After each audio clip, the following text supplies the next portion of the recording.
The last Wednesday of the month, so you know what time it is. It's time for you to go ahead and enter into the man cave. Real quick, what play we gonna run? You look like a coach, though, man. You just like a coach. As always, a Smoooth Productions. But Deion Sanders is not making $93 million. Now, $93 you don't never dip your pen in the company ink. I'm glad you said pen. I thought that was going a different way. No, I didn't know where that was about to go. Well, you can clip this. If I gave you $168 million, I want to know what type of fabric software you're using on your initiatives. You know what I'm saying? That's who you want to be. You want to be Steph. You want to have that range like that. You know, and not just have the range. I mean, Steph can get to the cup. We're going to have that platinum tier for the platform sports talk show. You know what I'm saying? We need some platinum sponsors. That's what we need. You know what I'm saying? Messi. He could be described in 3 words. He's so horny at that moment. Yeah, I said that. That's going in the highlight tape. I know it is. You know, Knee alone. Friday, knee alone. Fresh Prince knee alone. the best man. Me alone, man. Well, anyway, it was a good run while it lasted. So, Then they were exactly who we thought they is. And that's why we say we look at the guys that are in our OTE arena is who are you? You know, Crazy story. The first time I touched a basketball court, I cried. I didn't want to go. They forced me to go. They put me in the van. It's a give back to allow the young people to experience the game, to learn the fundamentals the right way. All right, so it's the Man Cave coming to you live from the Platinum Sports Talk Network. My bad, Smooth. I won't mess it up no more. I got you, man. I got you. All right, you know what? It's a platinum show, man. It's a platinum. Yeah, the show is platinum. That's why I keep saying it.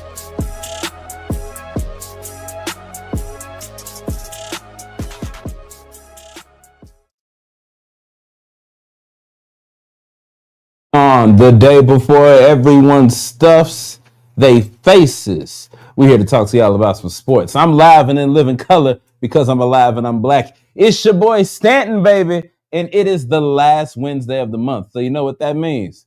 It's time to kick it in the man cave. Real quick, I want to appreciate all y'all for being here in this place right now. We want to shout y'all out for supporting us. 7 years strong, going on 8. It can only go up, baby. You see how clear I'm looking, this high definition? Do you remember when we first started? We ain't got to go back there. But there's a magic voice on the side reminiscing. But look, I want to shout out everyone who's watching us on Facebook at the Platform Sports Talk Show. If you're not on Facebook, then you might be on Instagram at Platform Sports Talk because we're live there too. If you're not on those two, then you might be on X, Twitter at 314 Sports Talk. But if you've been here, then you already know what I left out. You got to go to YouTube. You got to type in the Platform Sports Talk Show. We got our own name in the hyperlink now. We ain't basic no more. And then you got to click on subscribe. And not only do you click on subscribe, you click on that bell. You see that bell? Click on it because anytime we go live, you will be notified. And if you're not watching us, you're listening to us right now on Hot 365 Radio, where it is always hot. You can catch the Man Cave. You can catch the main show, the Platform Sports Talk Show, or you can catch Ladies Night, which goes down every first Friday of the month, except for next month, because, ladies and gentlemen, breaking news, maybe, not maybe, I don't know. It's the return of the Super Show. You know how we get down at the end of the year. We all join forces. We become the Avengers. That's right. So on December 4th and December 18th, mark your calendars. Those will be the last 2 of 3 shows of the year. Because I don't know if y'all looked at y'all calendar, but December 25th is a Wednesday, and it's the last Wednesday, and this guy ain't gonna be available. That's Crimmer. All right. So just make sure you tune in December 4th and December 18th for the Super Show. And then, December 11th, the OG show holding it down with the new addition, our brother Mario, who will be joining us here very soon. But right now, I want to welcome in the elder statesman, one half of the founding fathers of the Platform Sports Talk Show. Ladies and gentlemen, please give it up for the one, the only. You know him, you love him, Sadal. Power up on him. Sadal, the selector. Yeah. The real estate DJ in the house. Man, how you feeling, brother? Doing well, you know. Did you order your latest pair of sweatpants for tomorrow? Because you can't have pants with restricting waists. You gotta have elastic for all that food. You know, it's better to be safe than sorry. You know, I'm trying to do better. It's gonna be tough tomorrow, but I'm doing better. You gonna try to do better. I'm gonna try to do good, man. Hey, brother, you know they guarantee one cheat day. I'll just leave that there. They guarantee one cheat day. But guess what? We got a lot to discuss in a little bit of time. I heard people's got to be in exclusive places. Y'all on assignment. We ain't said that in a while. But what's the word, Sadal, man? What you want to talk about? I know what I want to talk about because it blew my mind when I read it. Go ahead, Sadal. What's up? Well, outside of certain lawsuits and things like that, you know, that's not sports related. Man, I just say overall, I'm just gonna give them a taste that college football is unpredictable. Yeah. Heck, it's just unpredictable. And I love it. Going into the first playoff ever. With 12. With 12. I should say, yes. With 12. First playoff ever with 12 teams in it. They giving us the full box of donuts. They giving us the full sandwich at Subway. I don't know a lot of other things that deal with 12. The full foot. I don't know. But yeah, that's what's on your mind. I want to stay in the same realm. College football. I don't know if you guys heard, but Alabama A&M football player Medrick Burnett Jr. has passed away.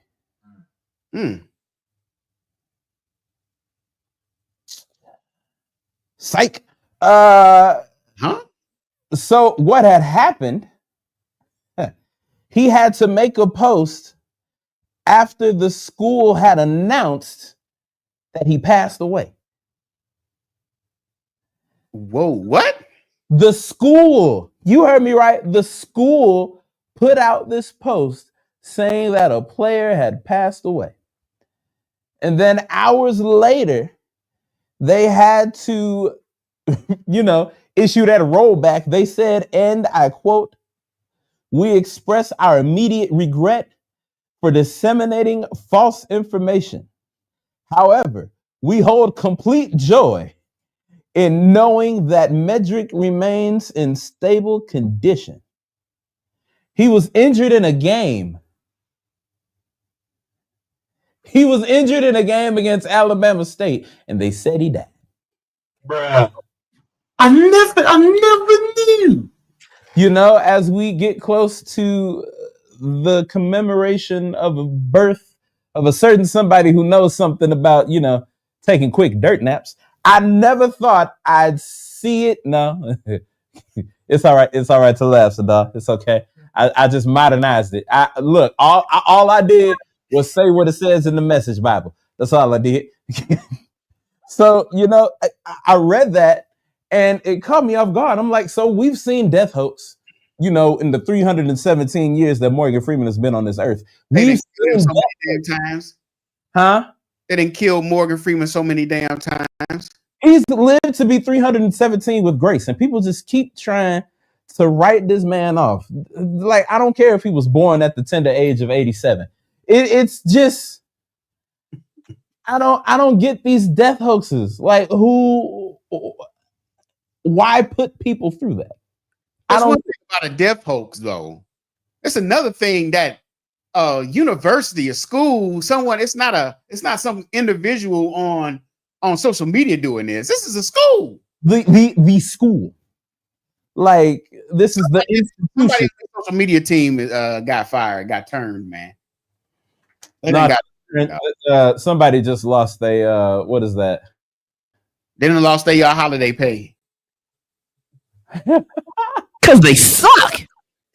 They done lost their holiday bonus, man. They done lost their student work opportunity. You know, Yeah. that's what it was. They were a student worker. That's all. But yeah, that's what's on my mind. But hey, since we're already here, let's go ahead and talk about it. Let's get into this college football. Like you said, it's an exciting time to be a college football fan because, as you guys know, college football is always played better in college. But what you're looking at right now is the top 25. And, you know, somehow, some way, Alabama has a chance to make it into the playoffs. Right now, they sit at 13. 25 through 14 don't matter. No disrespect, Coach Dion. You're going to Dallas next year anyway. Number 12, Yeah. we got Clemson. It's a shame we all know it. At number 11, you got Boise State. At number 10, you got Indiana. Oh, dear Lord. At number 9, you've got SMU. I don't know why they call SMU. SMU is located in Dallas, but I'm going to let that go. At number 8, we got University, I think it is. What is it? Southern Methodist University. Nope. I ain't messing with the Indians, the Native Americans, and I ain't messing with religions. At number 7, we got Georgia. At number 6, we've got Miami. At number 5, Notre Dame. And then the top 4, number 4 is Penn State. Number 3 is Texas. Number 2 is the Ohio State University. But at number 1, a lot of people said it couldn't be done, yet here we are a month later. For now. Here we are a month later. For now. Here we are a month later. And the only game we have left at the moment, the only game we have left in the year is against unranked Washington. Now, I say unranked for 2 reasons. Reason 1, you see what happens when you lose a certain type of energy? Sheesh, the decline. Number 2, I'm going to keep it honest. We struggled against the unranked team recently. And, you know, it's always scary to play against a team with nothing to lose. But we're a team with everything to gain. And and we are also, I don't know if y'all saw, we are also the only. You can for now all you want. Can't nobody else say it at this point. We are the only undefeated team left in this college season. Shout out to Coach Lanning. Shout out to the entire Oregon team. Shout out to Dylan Gabriel. I'll tell you one thing. We got good quarterbacks while they're in college. Hey, listen. We have great players while they're in college. The exact reason that you go on with this rant long enough. Okay. What? No, because y'all tried to shut me up a month ago. Do we have the footage? Nope, we ain't got the footage. But y'all tried to shut me up a month ago. Y'all tried to say it couldn't be done. 4 whole weeks. 4 games.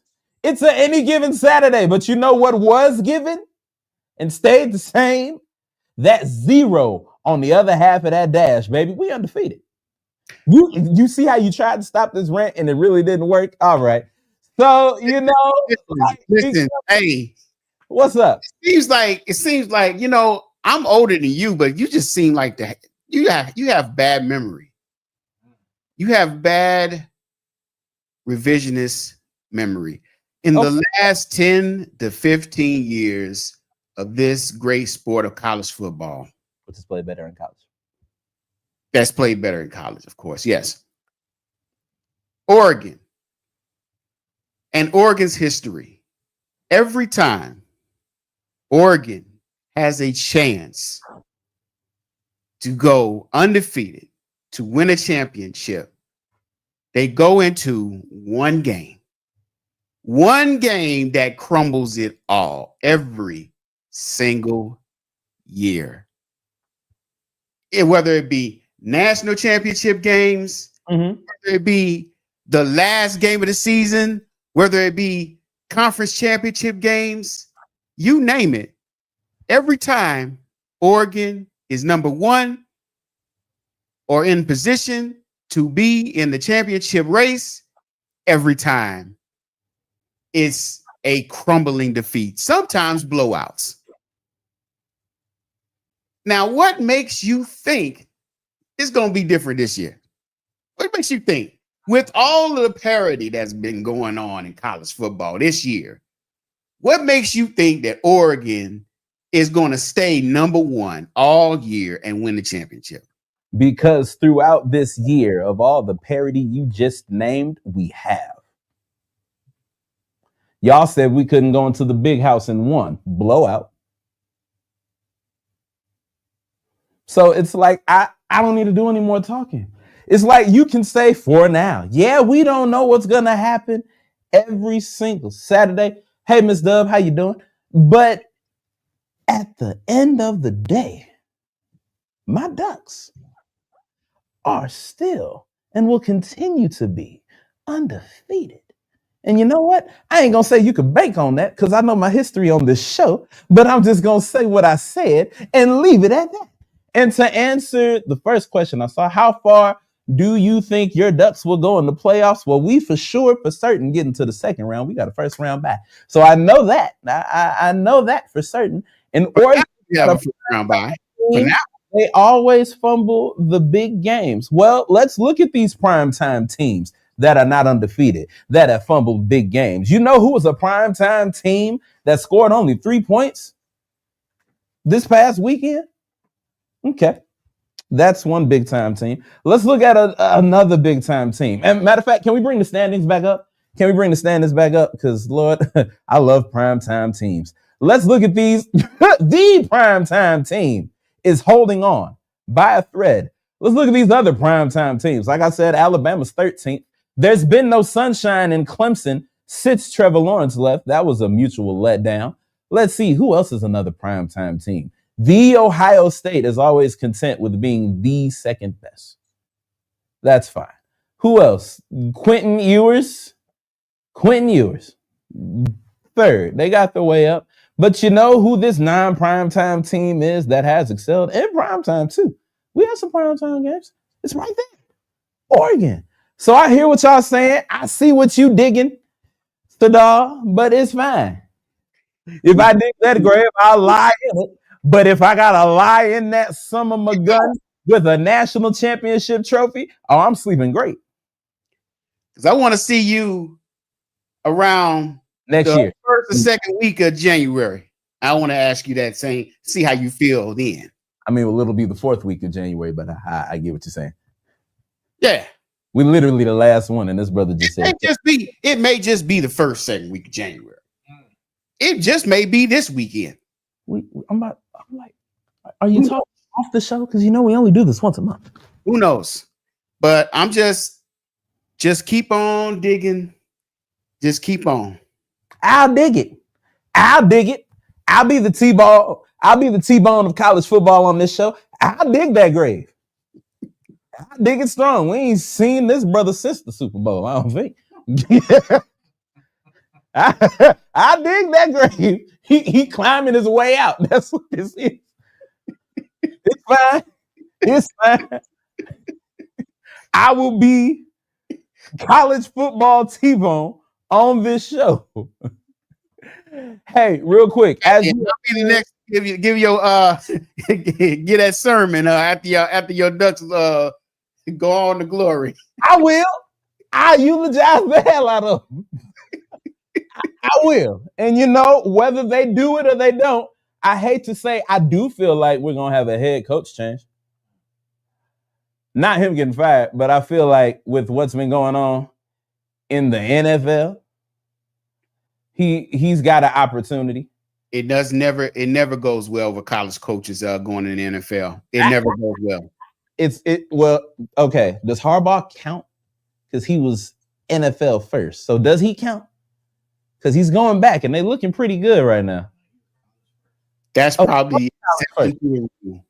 That's probably exception to the rule. Everybody else, even Nick Saban, Steve Spurrier, Urban Meyer. I was just about to say Urban Meyer. Ooh, wee. I mean, you name them. They all folded and went right back to college football. I wouldn't even do it. Well, and as far as you mentioned Deion, I got a different prediction for Deion. Ooh, you please don't tell me you got that prediction everybody else does. Hold on. Wait. Oh, we'll go. Okay. Hold on. I just wanted to have some breaking news real quick at halftime.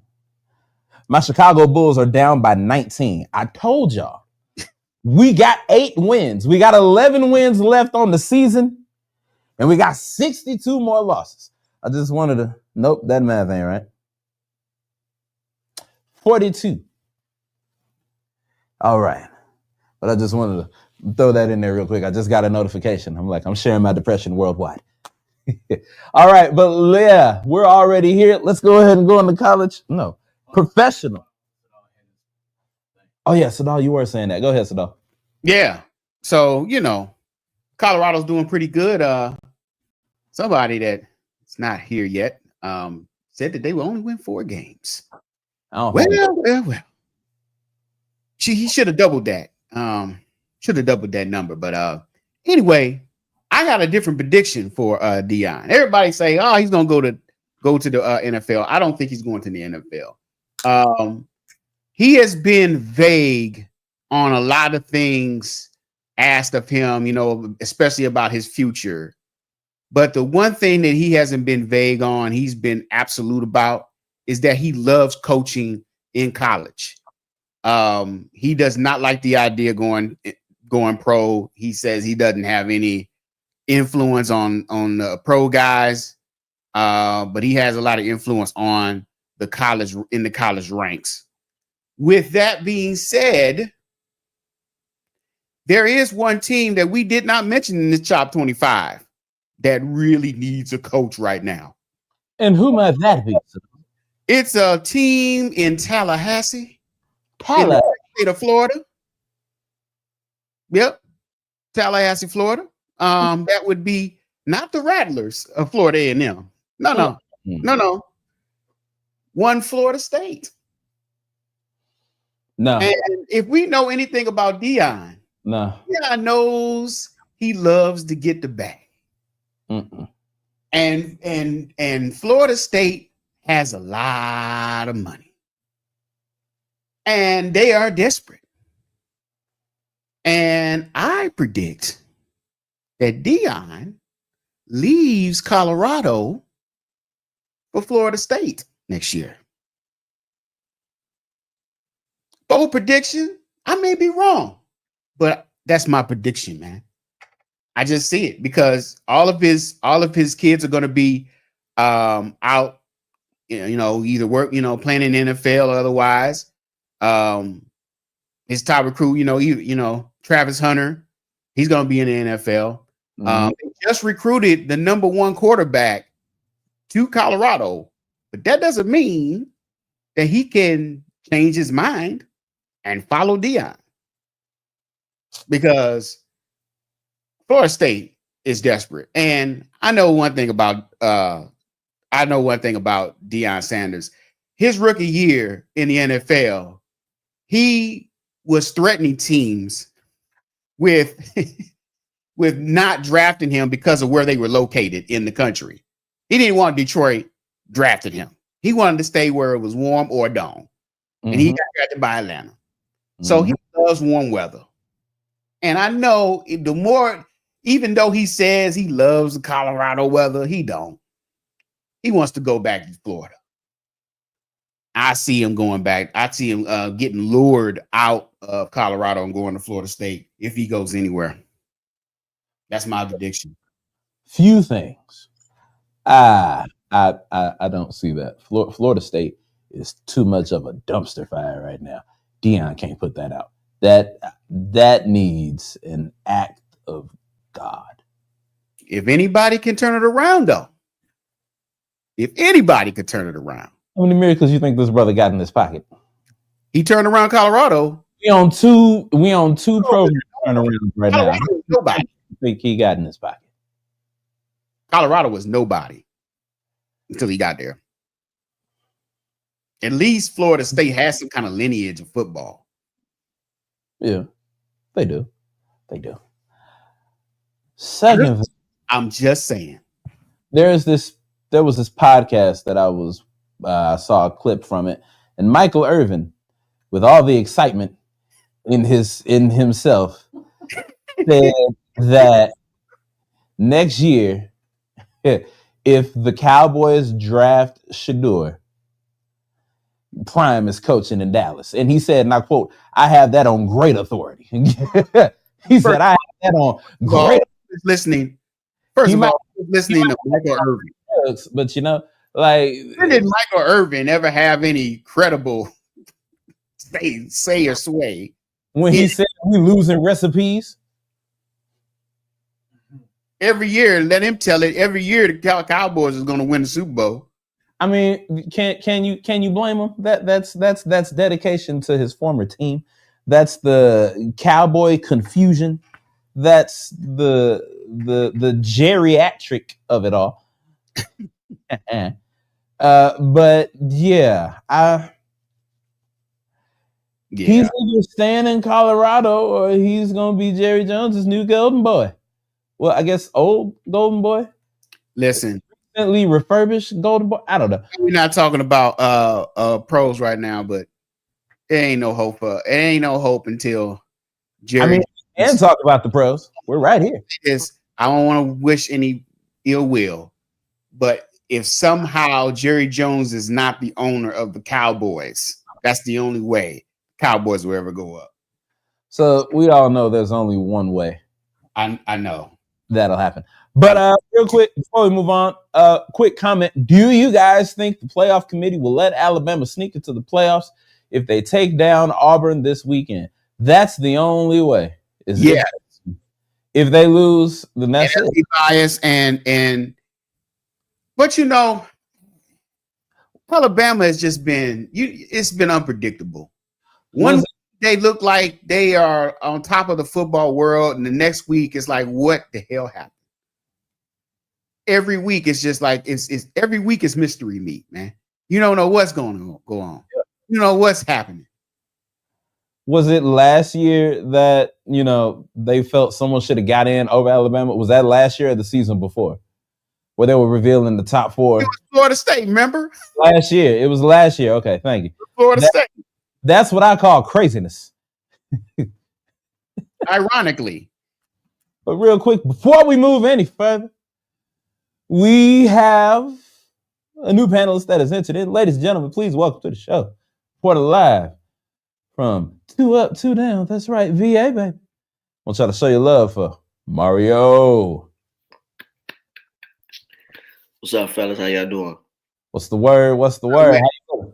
I'm good. Unfortunately, I'm still here in the STL. I'm not reporting from VA. The drive is extremely too long. Oh. And, yeah. I was going to drive home, but that's another topic, man. We're going to get right into what we're talking about. What we talking about? College football playoffs? It's all right. We're gonna get right into what we're talking about.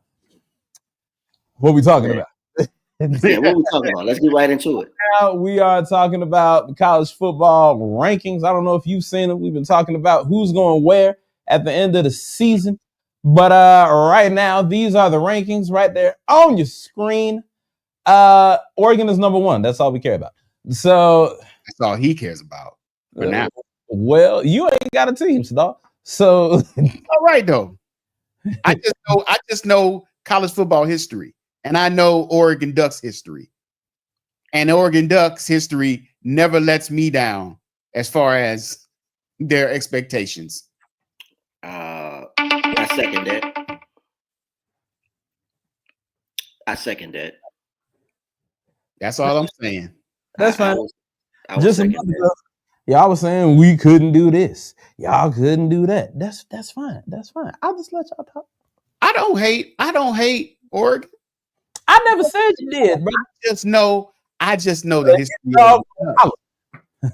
I'm looking at this with clear eyes, man. Are you? I am.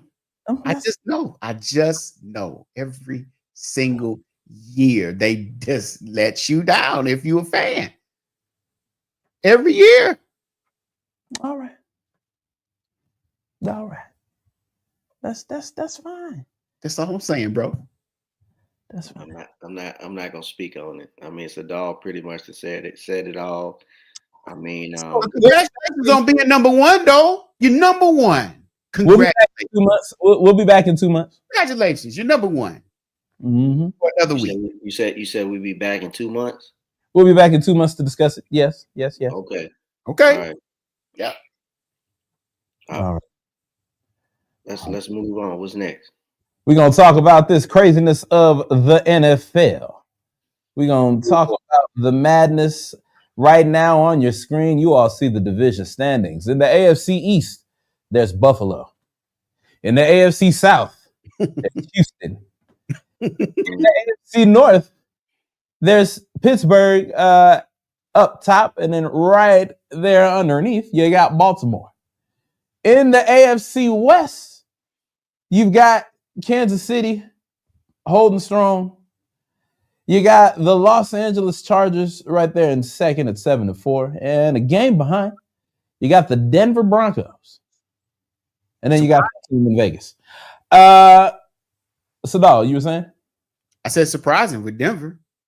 Yeah, Bo Nix is holding his own. Yeah. In his first year, he's doing better than a lot of other first-year Oregon players. So I'll take this. It's fine. Moving over to the NFC. The Philadelphia Eagles and that running mother lover Saquon Barkley, they're at the top. All right. Washington right now is second in the NFC East, holding at 7-5. Could have been 8-4, but it was all good 2 weeks ago. Huh? It was all good 2 weeks ago. It was all good 2 weeks ago, indeed. But then a week ago. But then America's team went on and bumped their record to 4-7 instead of 3-8. And then you got, anyway, in the NFC South, we got Atlanta. We might have Tampa Bay. It depends. In the NFC North, you've got Detroit. The only other team with a great record right there with Kansas City. People are still saying this is the Super Bowl to watch. I don't know. You got Minnesota right under at 9-2, and then Green Bay standing strong at 8-3. And then in the NFC West. Now, this hurts my heart, but it also brings delight to my soul. Got the Seattle Seahawks and the Arizona Cardinals sitting even at 6-5. Right there tied for first. At the bottom of the barrel, well, almost, you got the Los Angeles Rams sitting at 5-6. But at least we not in last place in the NFC West. Oh, how a year can change. Well, who's in last place? Injury. I don't want to hear it. Who's in last place, Sadal? Yeah, who's in last place? It is none other than the illustrious San Francisco 49ers right there in last place, which is why I say my head may be bowed, but I am not deterred. Do you see it? Do you see the goodness? I'll tell you one thing. I stand by my prediction.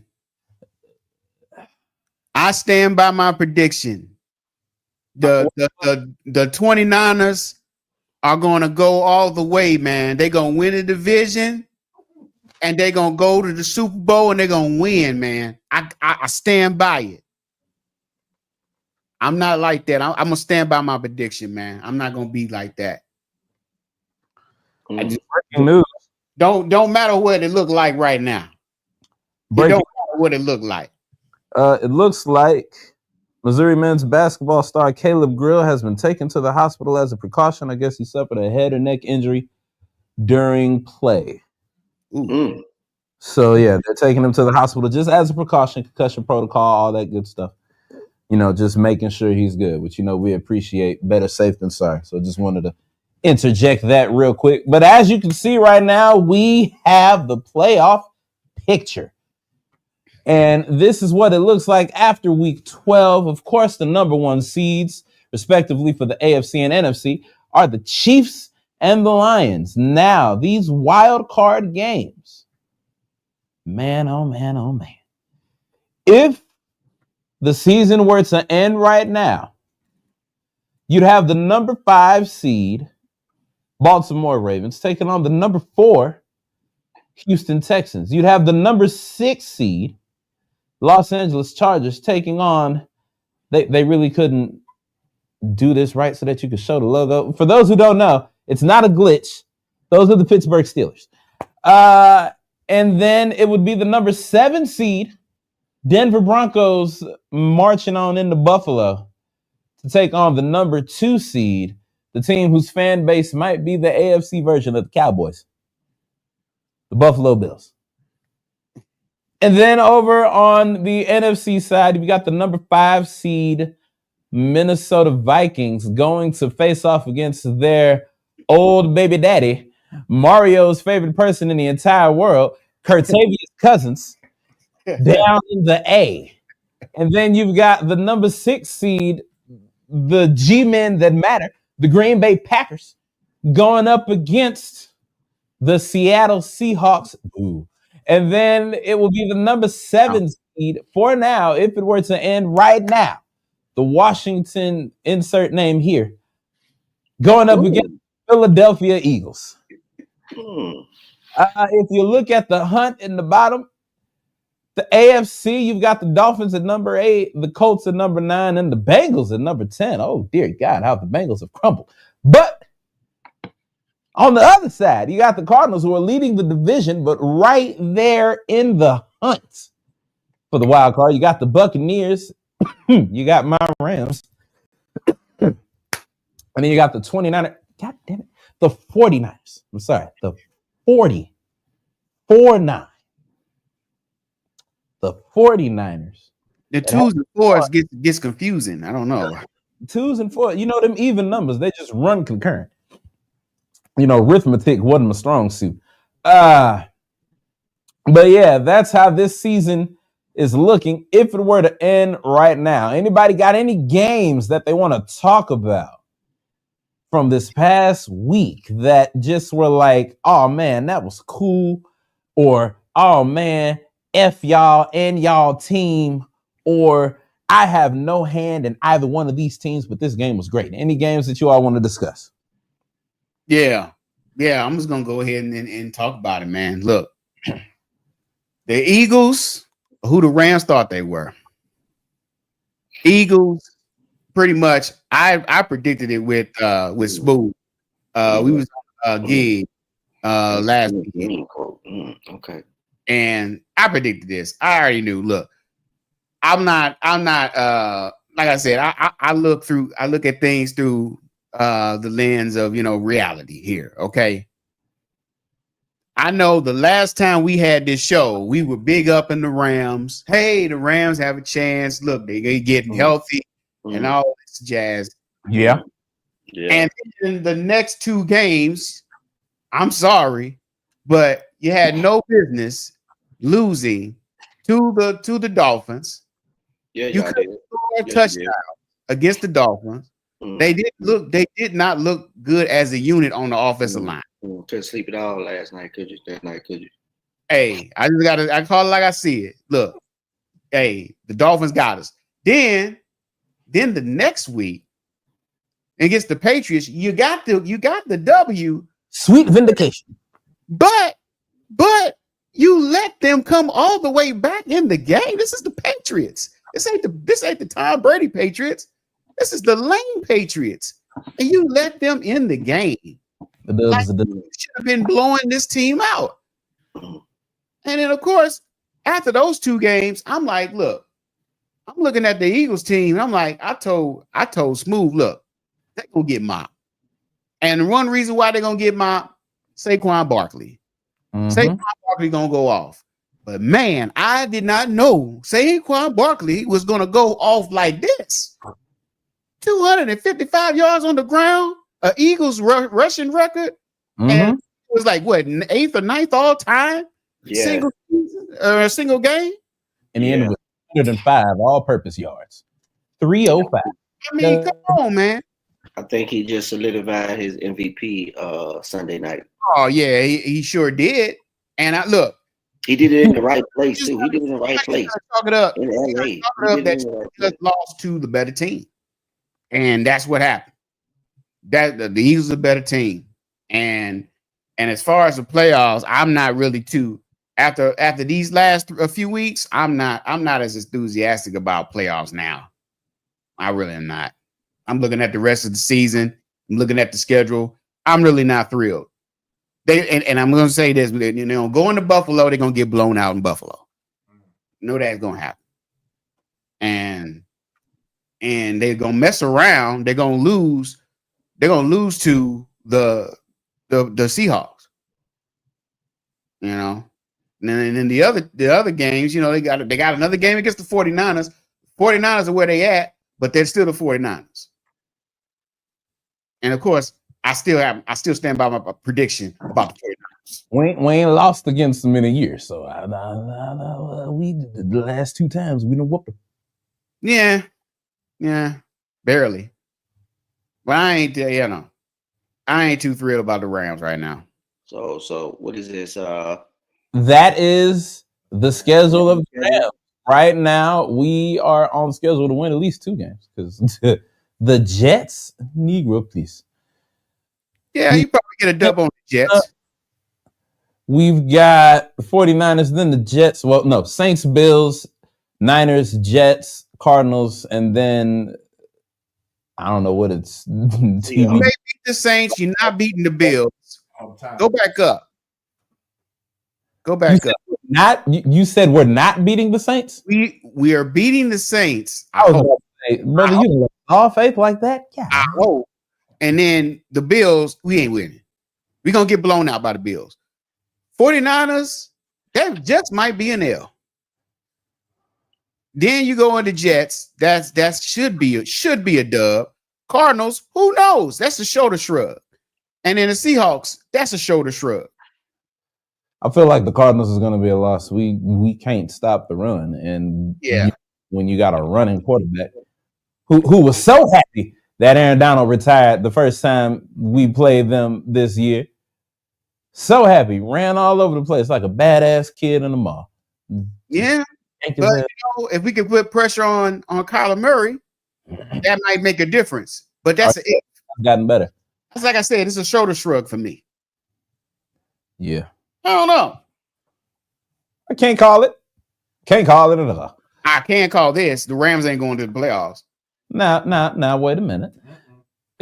now, hold on a beat. Right now, the same person last year that called them going to the playoffs last year when it looked bad. This is from the same person. This year is not. It's not last year. I mean, we made it. Lost, but we ain't making it. Lost. The Rams ain't making the playoffs, bro. Oh, ye of little faith.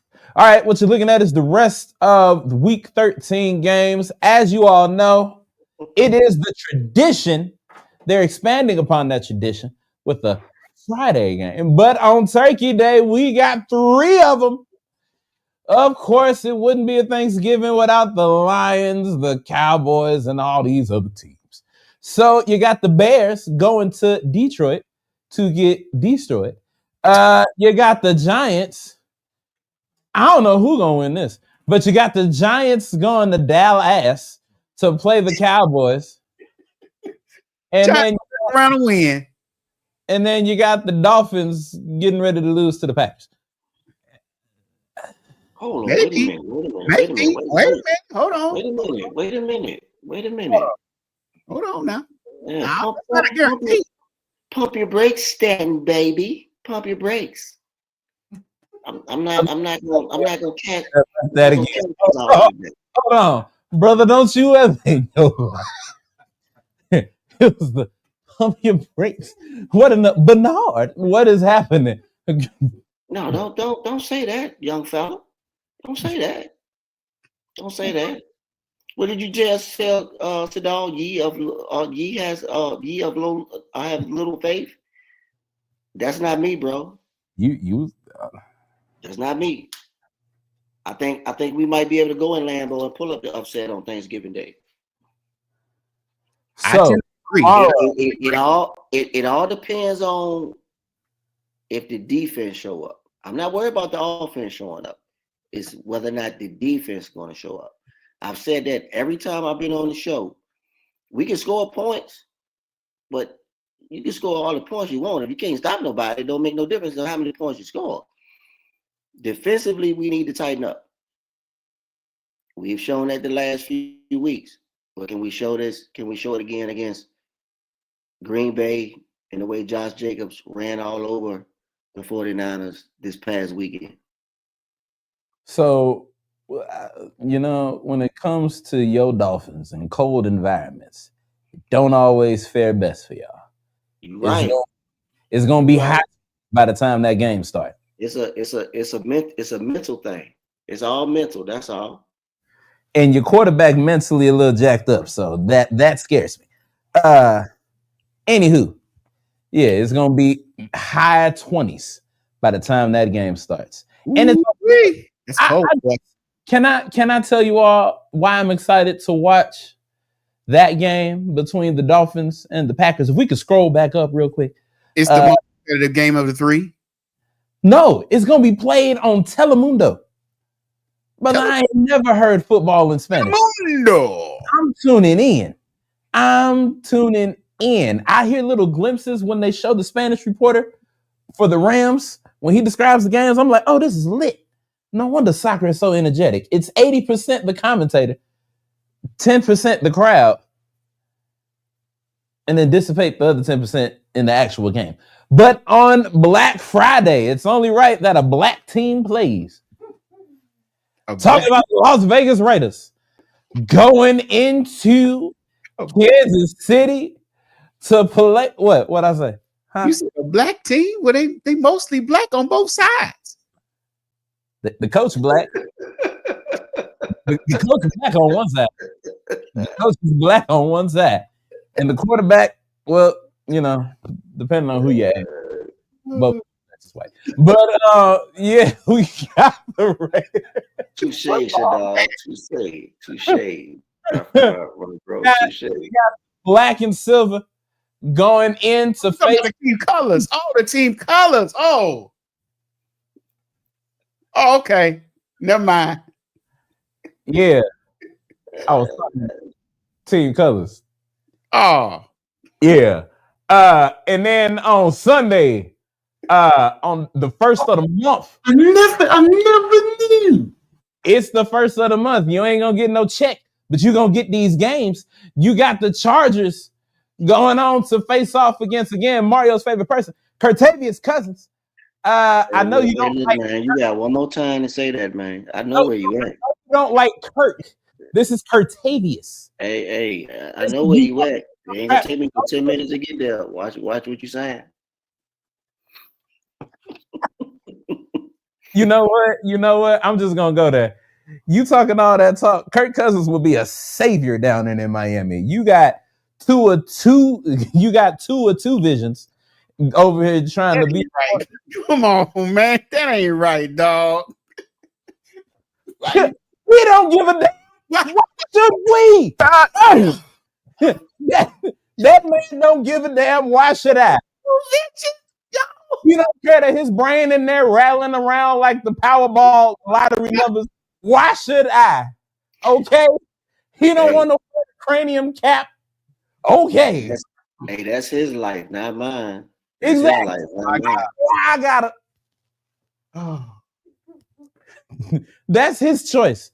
And then Boy, ain't no way, boy. Boy, ain't no way, boy.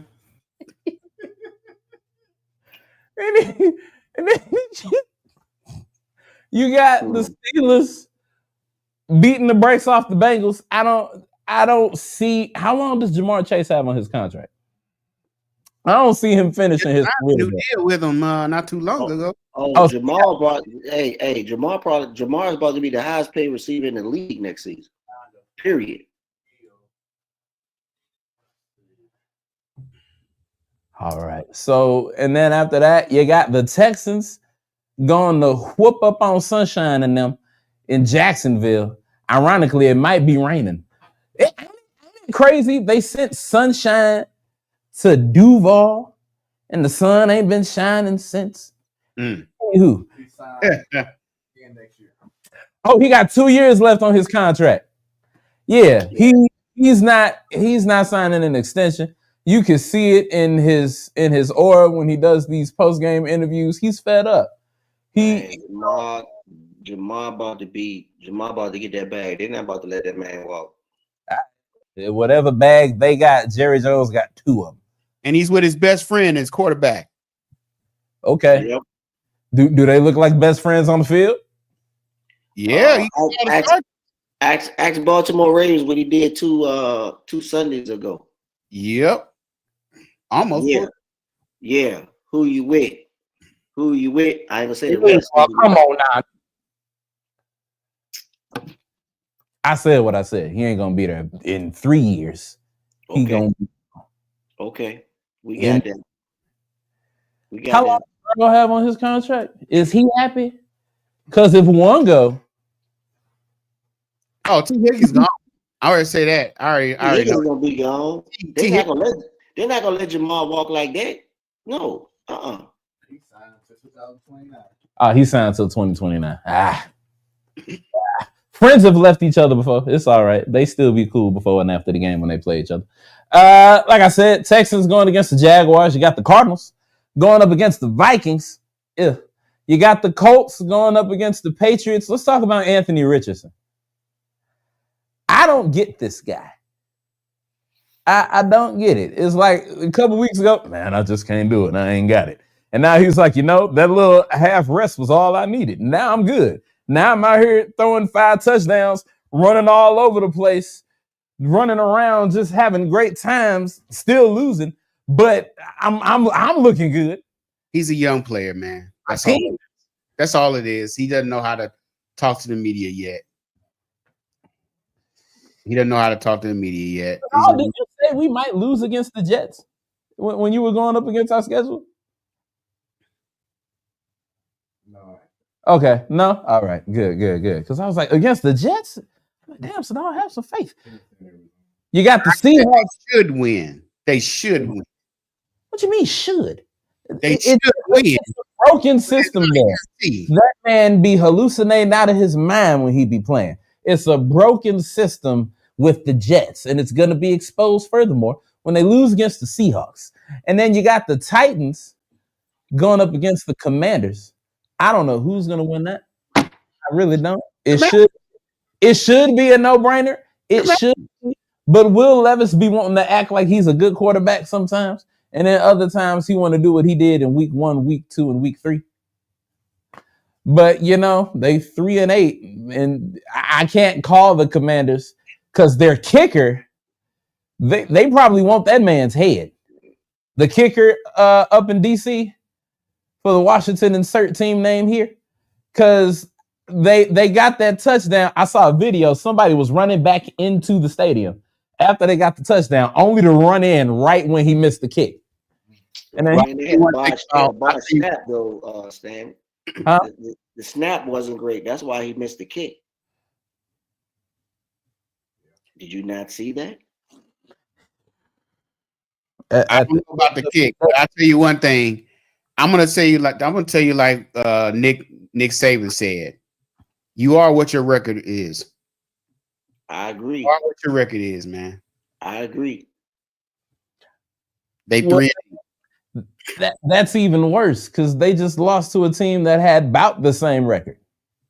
I don't care what y'all say. The touchdown was scored. The game was lost. Any given second. Buccaneers going up against the Panthers. I don't know who's going to win that. You got the Rams up against the Saints. It's always something special when the Rams get to go play in the Superdome. So many missed calls. Yeah, I'll take Derek Carr for $500. You'll take Derek Carr for over Matty Ice? The new Matty Ice? Because the old Matty Ice is gone? I just like the Rams defense, that's all. Because they led by 2 Florida State players, that's why. That's the only reason. Doing good. I think they are top 5 in rookie sacks. I'm loving the defense right now. 255 yards. It's that man jumps over people in reverse, Sadal. Like, hey, Sadal, let that go, man. That was Sunday night. Today, Wednesday. Let that go. The whole league. That man jumps. It was Sunday night. The whole league does all of they flaws. It's okay. That's what they got film for. That's right. They'll fix it. But we just been struggling against the run all year. So it's like, if we ain't fixed it by now, then it's like, yeah. You got what I call to be the Super Bowl, and it still might. You got the Eagles up against the Ravens. And then Sunday night, you got the Bills hosting the 49ers. Bills Mafia. And then on Monday, you got probably what will be the most watched game. You got the Browns going up to the Mile High quarterbacks right now, currently, Jameis Winston, the best quarterback. He's gold. He was blessed to play in the snow, in football weather. He made some snow angels like this. He said that was his first snow game. He had never played in a snow game before. He stepped up and won, though. And then made snow angels, had the time of his life. And then he ordered a dub off of Amazon Prime, and it was there by 9:00. And, you know, I say this about Jameis, man. Love him or hate him or laugh at him. He's one of the characters, great characters of the league right now, man. Everybody, if you tune into any interview, you gonna want to watch a Jameis Winston interview. I'm telling you right now. You don't know what he getting ready to say. Luke Walton's dad. He's like a funny version of Ray Lewis when it comes to like pregame speeches. I'm gonna lift him up. I'm gonna pray for him because I know how he is when he faces adversity. So I'm gonna have my brother's back. You gotta dead into the camera. He was looking dead into one of them cameras. Like everybody else just getting a shot of him looking at that one camera. And then just to watch that feed of him looking dead at you, it's like, okay, all right. Like I don't know. But you know, he's got some kind of leadership hold on that Browns team, man. I don't know what it is. People follow him. Hey, J-Mo's been like that since he got out of college, man. Mm-hmm. It's been the same. That's the same J-Mo that was in Florida State. That won a national championship. I'm just saying, that's my guy. That's my guy. I stand behind my FSU guys. I don't know about 100%. Out here stealing crab legs. Whether they stealing crab legs or not, I'm behind them. Mario, you missed my prediction. I predict that Deion Sanders is going to go down to Florida State next year. And look, they're gonna throw him the bag. He gonna catch it. He gonna go run right down and do the Deion shuffle right there to Florida State. Well, you know, it was a little controversy when Mike Norvell got that job because Deion was supposed to get that job in the beginning. Yep, I know. But you know, that's another story for another time. But All things can be forgiven when you get that bag, though. Oh yeah, of course. Y'all keep saying supposed to when it comes to Deion. Supposed to this. Supposed to that. If the first supposed to came true, he's supposed to be a 6-time whatever the hell champion at Jackson State. So let's not act like we can call Deion's moves. We can't. Whatever bag FSU has, Jerry Jones throws that away on a Tuesday. Like let's what how much I'm gonna say this. I'm gonna say this, Stan. I can't see him becoming one of Jerry's kids. He already is. He'll just be going home. Do we forget he played there? He already one of Jerry's kids. That was a different organization when Deion was there. It was not like it is now. And guess what? When Deion was there, they was trying to win Super Bowls. Jerry Jones, right now, all he's doing with the Cowboys is marketing them. That's it. That's all he's doing.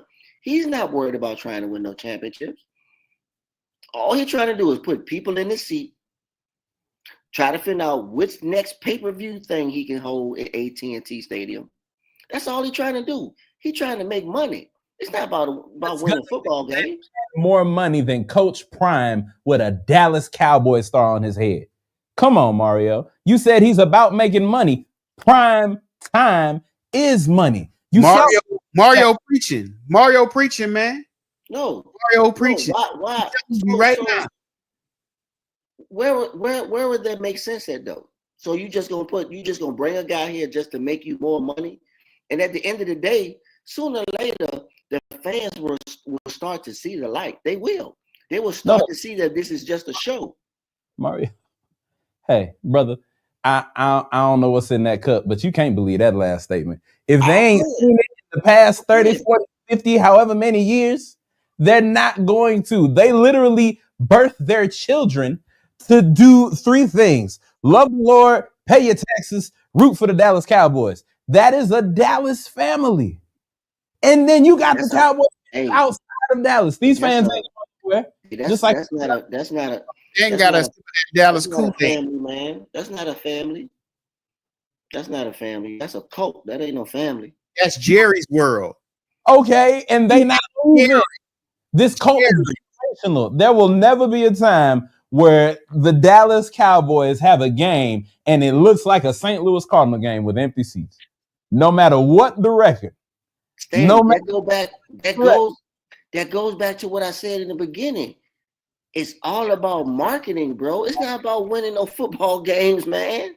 That's the one. So what's a better market than, okay, so you weren't here earlier. What's a better market than the Cowboys doing the inevitable, which is probably drafting certain somebody to guarantee that Prime comes to Dallas, right? That's still more money. And then on top of that, you actually win. And then you know what you win in addition to trophies? More money. You know what's better than more money? More money. I got that.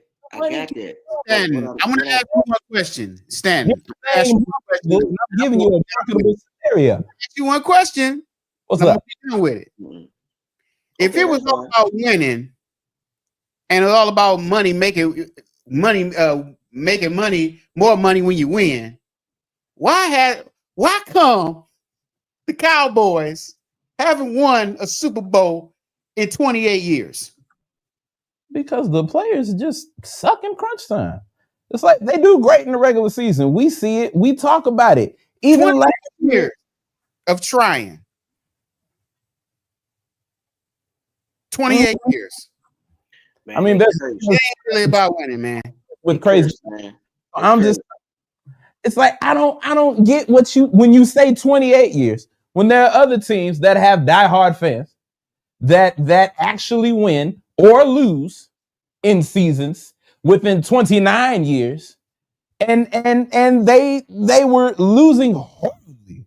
You remember when the 49ers weren't good? Losing horribly, since you want to bring up the time frame. You know what the difference is with those teams and the Dallas Cowboys? What's the difference? A lot of those teams went to the Super Bowl. They went to conference championship games. Mm-hmm. The Dallas Cowboys have done neither in the past 28 years. Mm-hmm. They haven't even sniffed the NFC championship game in 28 years. You know who else was horribly trash before a certain coach went there and turned it around? Since we want to talk about losing programs, that's what that man loves. He loves turnaround stories. And Jerry Jones really ain't going to give a damn because his pockets is going to stay lined the entire time. Because y'all want to talk about money and marketing. What's more marketable than Deion coming back? You wanted to talk about market. It's not marketable. But Deion can't be. Deion won't have control of the team and bringing in the players like he can in college football. Jerry Jones is in charge of that. He's been the GM for all this time. He makes all the decisions, and that's my point right there. Deion Sanders has that control, and he doesn't have that same control when he goes to the NFL. And I wasn't cutting you off, Sadal, because that was my point right there. That's why I said, Stan, he's not going to become one of Jerry's kids. Either you're going to let me do my job,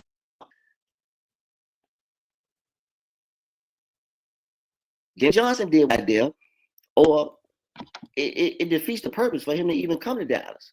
For what? For what? This man has always thrived on winning. He's always thrived on winning. If you look at his career, has he failed before? Yes. The previous year when he was in Colorado, they didn't succeed. They didn't. But his motto was, we coming. Look at him.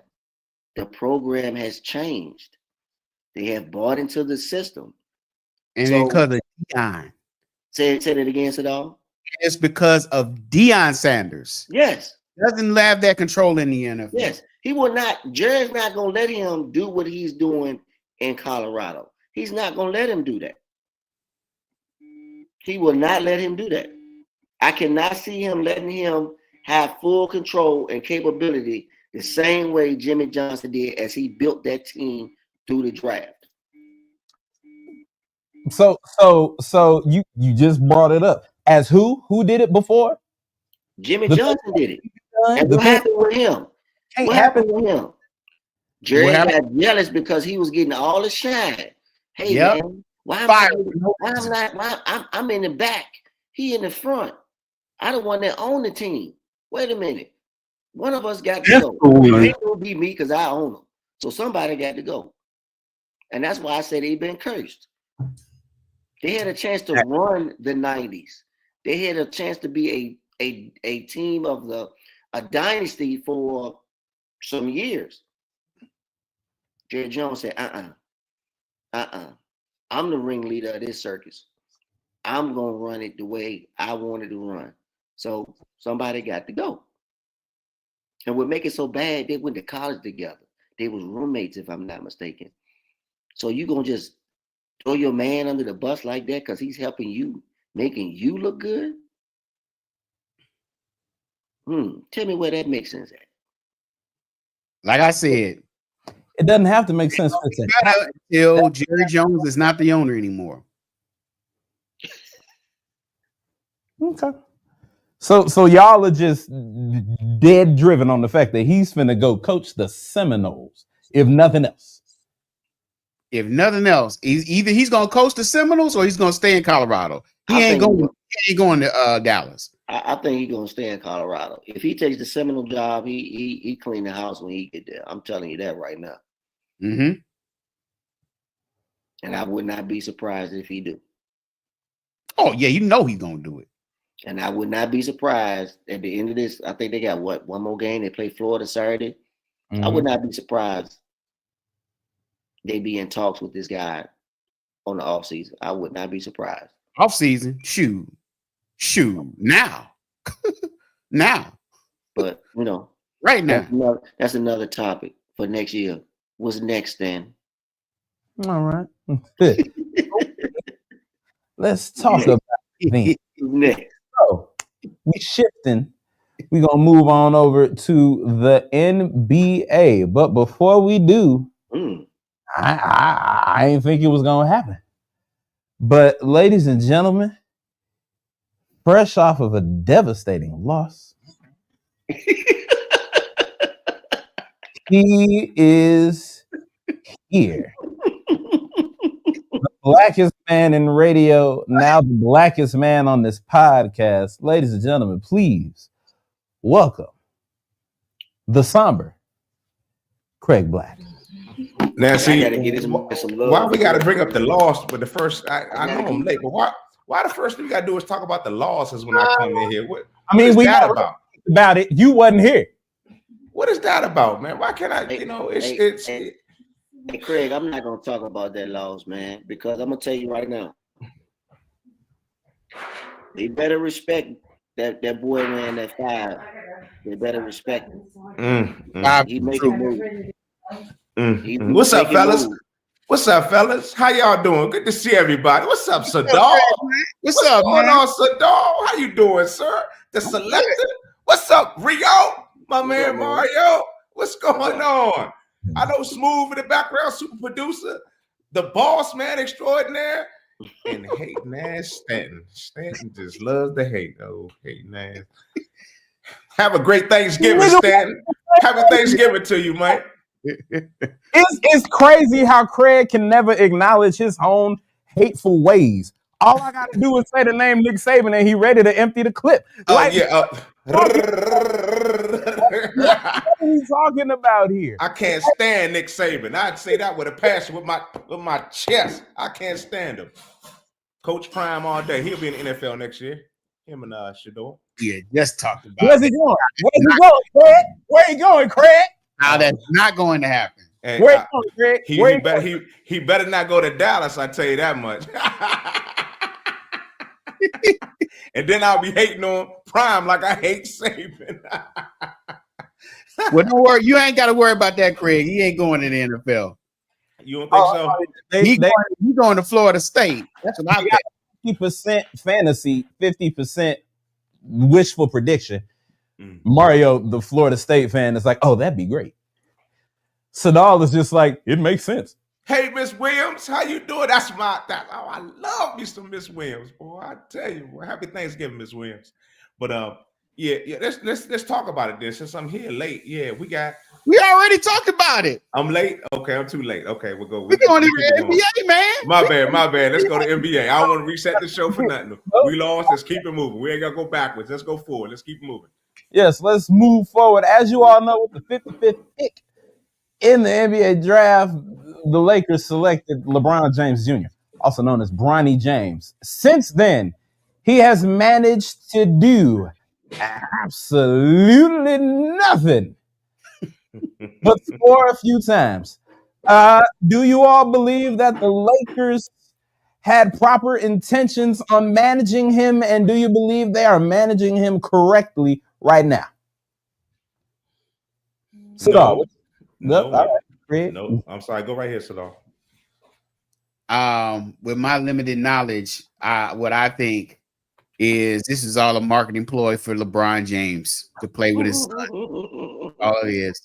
I'll just leave it at that. That's all I don't have a lot of knowledge like you guys have in basketball, but that's what I think. All right. Craig, what you say? Yeah, I think they have mismanaged him from the utmost. You know what LeBron James did for his son, any man would have did for their son. I'm not mad at that at all. Nepotism at its best. Do what you do. It happens every day, all day in sports all the way across the board with those people. So I'm not mad at that at all. What I am mad about is not LeBron putting his foot down and making him be treated like every other player, and go through if he got to play all the games in the G League, out, away, home, or whatever. He got to play everything. He has to prove himself now. We got him there. We put him on the squad. He got to play. We got the camera moment. We got the little publicity moment. That's great. But now go ahead and make yourself a better player. Come on now, put that work in. You seen how your father put work in. I'm not a LeBron fan, but LeBron is he's a monster out there, and he puts in the work. So why not make your son put in the work? Now we got to get past that whole privilege thing and make him work now. We got him in a position. We got him a contract. We got him paid. He's a millionaire. Let's make him work now. Let's put some work in. I believe this management, he only plays in home games. It's not you know, that's BS. That's BS to me. So I don't know. It's you can tell the difference between him and that youngin Connect they got on their squad. Two rookies, and one rookie is up here, and LeBron and Bronny, you can't even see my other hand because it's so far below. So he needs to work his way up to that stature now. Let's put that work in. So to answer your question, Sadal, no and no. They're doing a terrible job of managing right now. My name's Stanton, but I know what you mean. Mario, what say you? Do you think they're properly managing Bronny or not? I mean, I look at it as a 50-50, man. This is a 50-50 ball right now for him. I mean, to piggyback on what Craig said, yes, he does have to put in the work. You know, you can't really measure his statue on his plan because he didn't really play much. When he had the heart complications and it kind of set him back a little bit, you know, and then he just really hasn't really showed the people what he really can do. You know, but in order to show the people what you can really do, you have to be on the floor. Are they allowing him to, you know, really play a lot? No, they're not. So, and in some instances, they are setting him back. They're not allowing him to gain the necessary playing time to show, you know, what he can do. So that's why I say it's sort of like a 50-50 for me. Yes, they're managing them right, and no, they're not.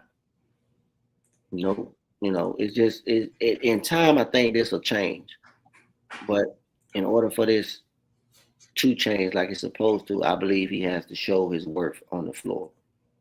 You can't show your worth sitting on the sideline, and he's just gonna have to, you know, earn the trust and the respect of his G League teammates, his coaches, and things like that.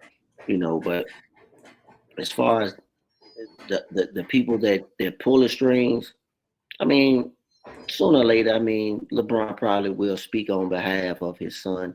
You know, like most dads do. They do. They're gonna protect their den. They're gonna do that. But as far as, you know, from what I've seen, it's just a 50-50 thing. He gotta learn. He's gonna have to learn. He's just going through the regular NBA. To me, he's going through the trials and tribulations right now. He just gotta weather the storm. And he's gonna come out stronger in the end. Trust and believe that. Hopefully. We got this clip we're gonna play, and then I'll give my thoughts. As far as like Bronny James not traveling with the team on road games, and Fred, you saying, well, they stay at the Courtyard Marriott.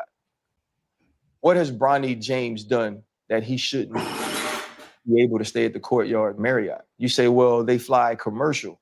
What has Bronny James done where he should be too good to fly commercial?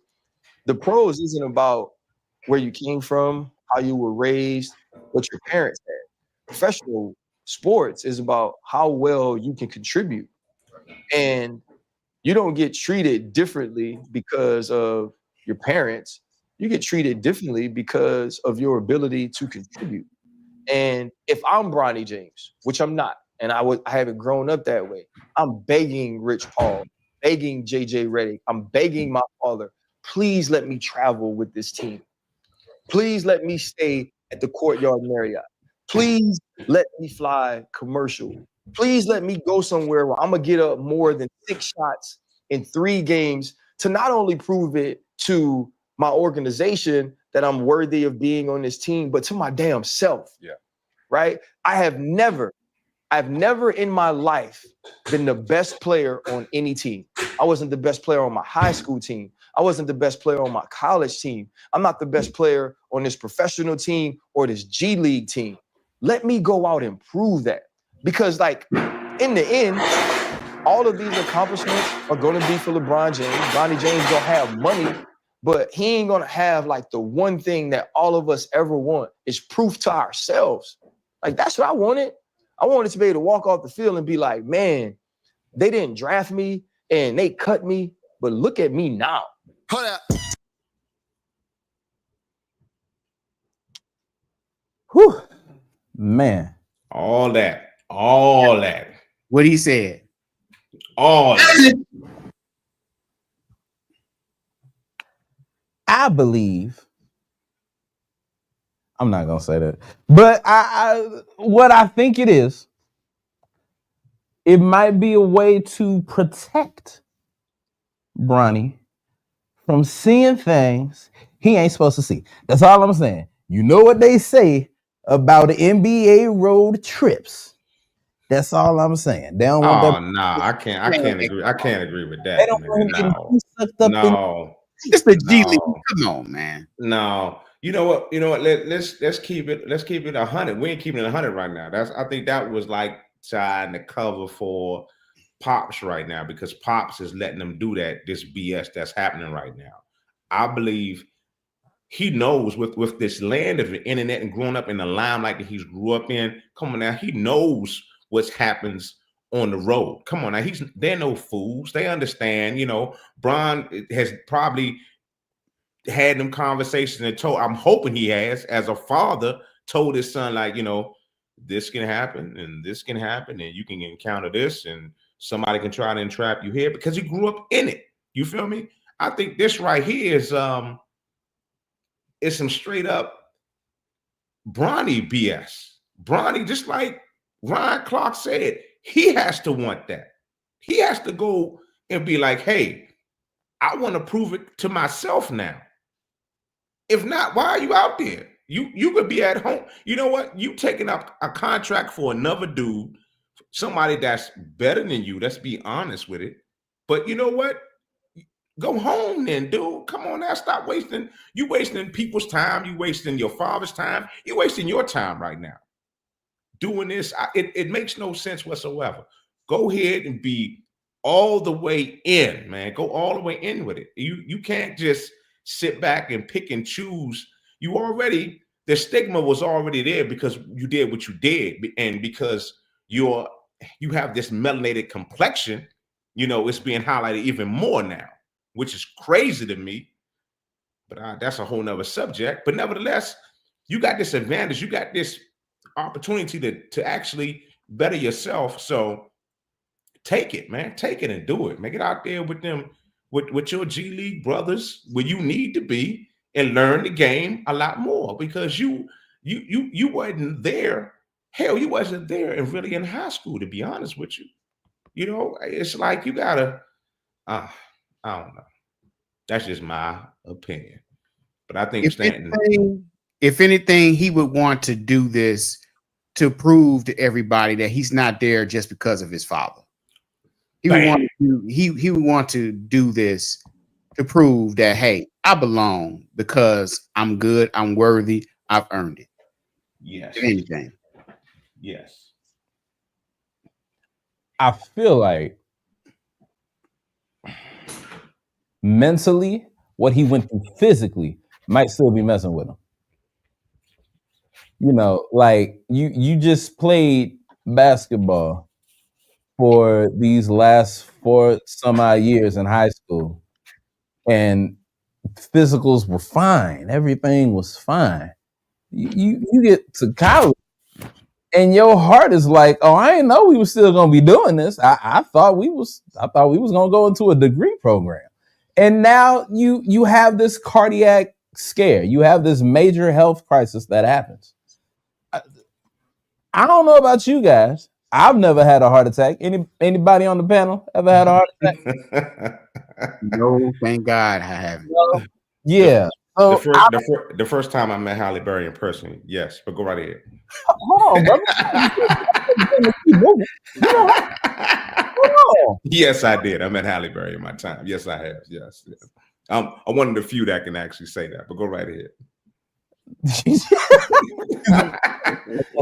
And I nearly passed out. But yeah, you know, unless it's Craig's case, you know, good thoughts don't come to mind when you think of the fact that your heart stopped. And he's 19. I don't think he's had a hardship like this in his life. 19, 20, however old he is, that's a lot to handle at a young age. So I feel like whatever mental toll that has taken on him, it's translating into his game. Once he gets back mentally correct, I feel like he'll be all right. But I think it takes something from you when you kind of code out for a second. That might mess with you. So that's my thought on it. Outside of the whole, take from the life, but I just, I mean, that code now didn't stop him from going and taking that contract and being a part of the Lakers and doing all that. That didn't stop. Say no to your daddy and see what happened. I mean, come on now. Let's keep it 100. I mean, if he is, this is the professional. This is the NBA. Come on now. We knew this before the cardiac situation and after the cardiac. We knew the standard of the NBA, what type of shape you got him in and what you got to do. We knew this. And he took it on.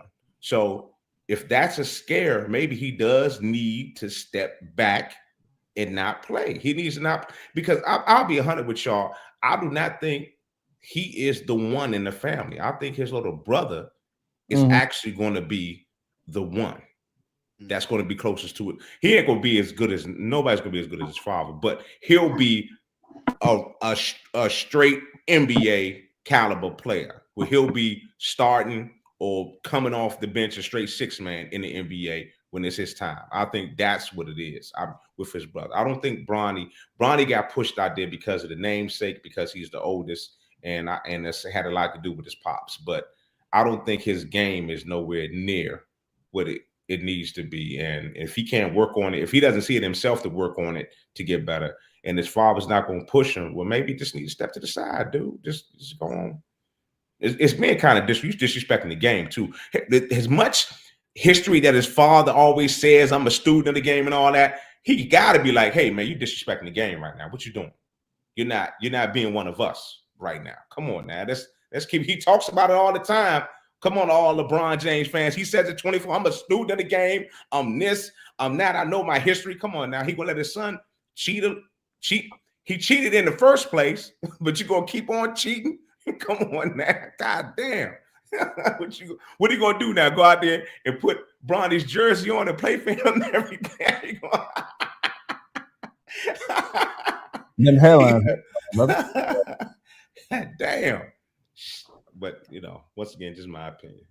But hell, what do I know? I'm a Wizards fan.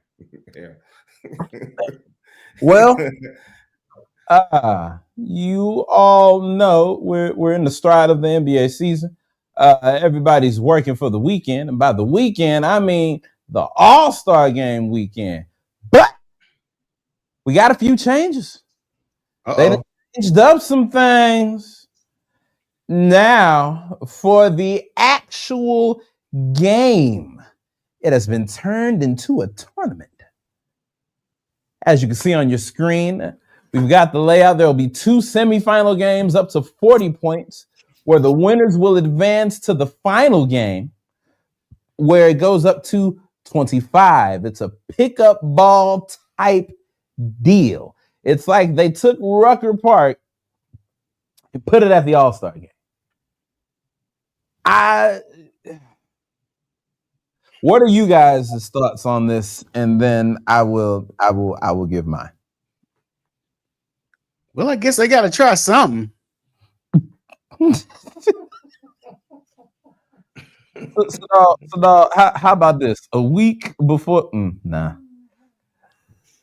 The Monday of the show. I don't get it. I don't get it. The sports happenings, and then we just take a real quick crash course, know what's going on, and he's like, "All right, we got it." How do you get 14? Where do 4 teams come from? That's what I'm trying to figure out. So I guess everybody selected into the All-Star. Once you're selected to be an All-Star, I guess they're gonna immediately break that down into 14. But who gets how do we know how it's going to get broken down? It's going to be, I guess, the top 4 vote getters get to pick their separate squads. Is that how it's? I don't know. It sounds like it really feels like they're reaching real hard right now. It's like I don't know. They really reaching on this one. They got to try something, I guess. Mario, what you say, man? What are your thoughts on this? I mean, the last comment is enough right there because they've been doing that for the last few years now. Quick burst competition, pick up ball last. I mean, it starts off like that. They don't play defense until the money's on the line. Yeah. So if you down 15, oh, time out. Wait a minute. Substitution. Let's slow this game down. Let's run these sets like we're supposed to. But them first 3 quarters, oh, we living, we throwing it off the glass, we giving up dunks, we shooting trades from anywhere. So it's always been pick up ball last, you know. But however this format is supposed to go, we won't know it until we see it. Do I kind of like agree with it? Yes and no, if they're able to just blend the East and the West together. Instead of just, it's the West team, we got 4 teams out the West, we got 4 teams out the East. Let's just blend it all together. If we're gonna treat it like Rucker, then we gotta act like it's Rucker. We gotta treat it like it's a real pickup game. Don't know nobody. We just get these teams together. Or should I say, we do it like they do it at Rucker. We build these teams and we go out there with the best 5 that we got. We keep our reserves and we do it. We try to get this money. That's what I'm thinking they're trying to do. Because that's how they do it out there at Rucker. You got your teams already put together and you go out there, tournament style, and you try to win as many games as you can. And, you know, the winners advance and they move on. But I'm kind of like with you, Craig, a little bit.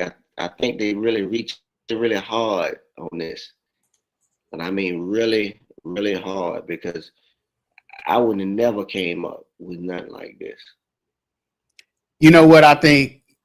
It's almost like you're trying to stop a baby from crying. So you try to get, and here, you want this? No, you don't want this. You want this here? Oh no, you don't. You want this here? You want this here? You want this? And you can't stop the baby from crying. That's all they're trying to do, man. We'll see. San Francisco Bay Area, we'll see. We'll see. You know what's wrong with the NBA right now? The talent in the NBA is going downhill right now. I think that's what it is. No, the problem is they keep trying to give us the damn All-Star game. No, I'm talking about the overall NBA. This is the All-Star game is like the talent going down. I don't know what NBA you watch. When I listen, well, let me define. Let me explain what I'm saying. When I say the talent is going down, the quality of play. I shouldn't have said talent. Maybe I should restate what I said. The quality of play in the NBA has gone down. To watch games, it's not. You know, it's just not it. For me now, when I tune into an NBA game, only thing I see is all-star game play now. That's all I see all day up and down the court for most of the beginning of the season. I guess the real, like you always say, the real season don't start until the playoffs. You know, I mean, right after the All-Star. Well, no, I'm gonna say till playoffs. Hell, not even after the All-Star break. You got so many people just chucking up 3. It's 3. Nobody's playing any damn defense in the NBA anymore. It's like, I don't know. If for my opinion, the NBA's product for this 82 game stretch is some BS right now. It really is. And then what makes it even worse, this whole Joel Embiid thing, but he didn't start it, but he's the poster child for it now is those 9 back-to-back games, you know, some of the best players, you know. Load management. It's low. Let me put a pause on that whole phrase. But nevertheless, it's BS. We didn't need this back-to-back game, this low whatever. We never 20, 30 years ago, we didn't need none of that. You have the guys, they got paid half the money and they played all the damn games. It's like the competition was there. We got that on a night-to-night basis. You know, it wasn't, you know, I don't know. It just seems like a lot of the games that come on, you can sift through for the game you want to see because you know half of them going to be garbage. I mean, you actually look through the lineup for the night. You go through who playing whatever. You look through the I'm gonna watch that one because that everything else is garbage. Let's just keep going. You know, so it's I don't know. I think the product, not the actual talent, the product that's on the floor right now is terrible because I do believe a lot of the guys that are out there could play defense, but nobody from I guess now in today's game, they're not, you know, they don't kill that. It's like who has the best handle, who can shoot from the deepest, I mean from half court. If you're big or small, it doesn't even matter. You know, it's all about the offense in the game. It just calls for, you know, I don't know. And then the referees are terrible too. You look at the calls of some of the, I don't know. I mean, Craig, it has evolved. That's all it is, Craig. It's evolved to bad though. It hasn't evolved in a good way. It's evolved in a bad way for the actual sport. I believe it hasn't evolved in a good way. I mean, they putting people in seats. It can't be involved in that bad. They can't be involved in that bad. They want to expand next year. It can't be involved in that bad. NBA ratings are down. It's a different style and type of game where I used to watch it back in the 90s and early 2000s, where it was like, you know, it was scrappy. Like you really got down and played. It's not and you had to use techniques. You use plays. You ran plays. You played defense. And you didn't take any games off unless you were injured. It's just a different mentality. It's almost like the last of the.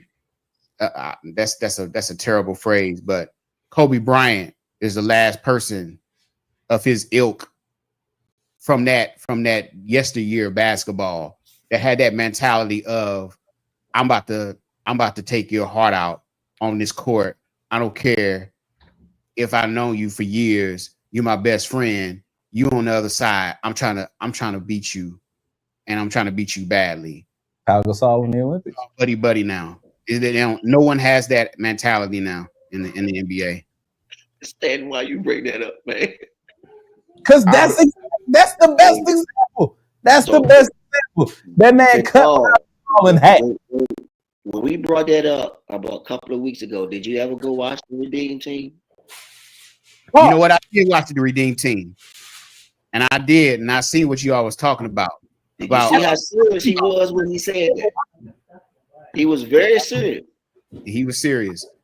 And that was exactly what that team needed to get them over the edge, go over the hump, and win that gold medal again. That's exactly what they did. They needed that mentality. They needed Kobe Bryant. So was it going back to your point, Craig, and it's piggybacking off of what Sadal just said. You won't find that type of style or play or mentality in today's game. You won't. And that's why today's game sucks. Today's game just not, it don't really suck. To me, it don't suck. It just depends on which game that you know. That's all I'm saying. It just depends on what game you watch. You know like, what? I'm not gonna pick on Stan's team or nothing like that. I want to blame Steph Curry, but I'm too much of a Steph Curry fan. You know what it is? All these kids, I said I want to blame them, but I can't because I'm a Steph Curry fan. I believe all these kids today want to be Steph. They want to. Everybody wants to be Steph Curry. Everybody wants to come across court and shoot that three.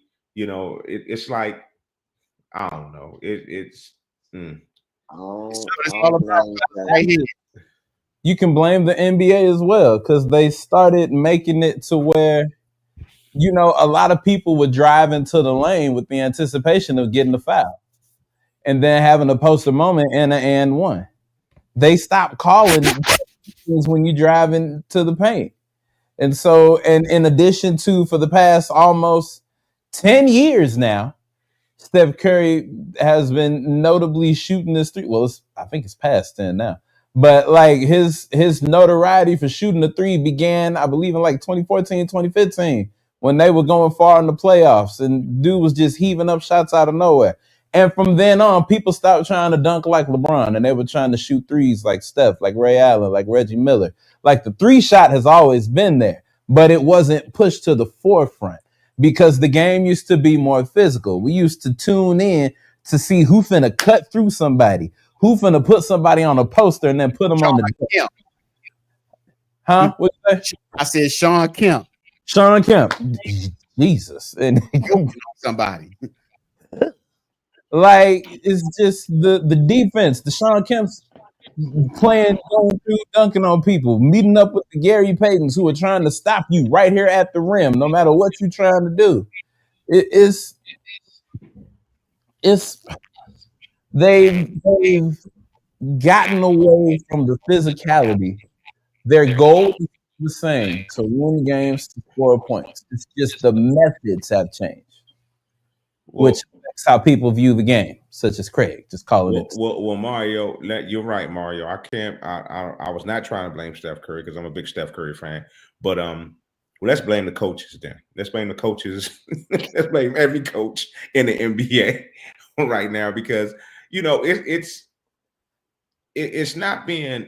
You got certain teams.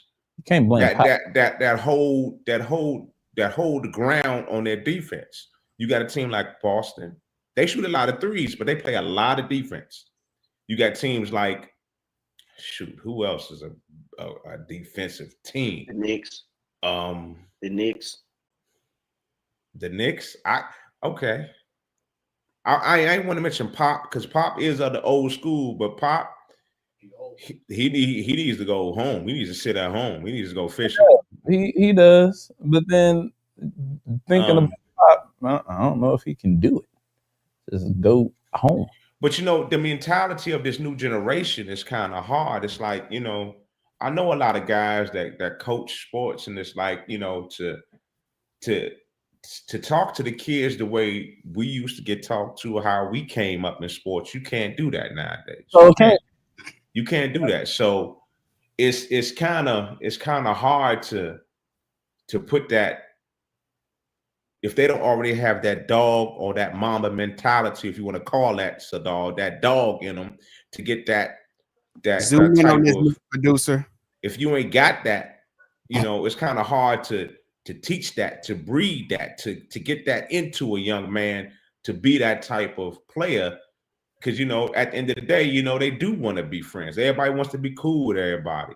Y'all made fun of it about.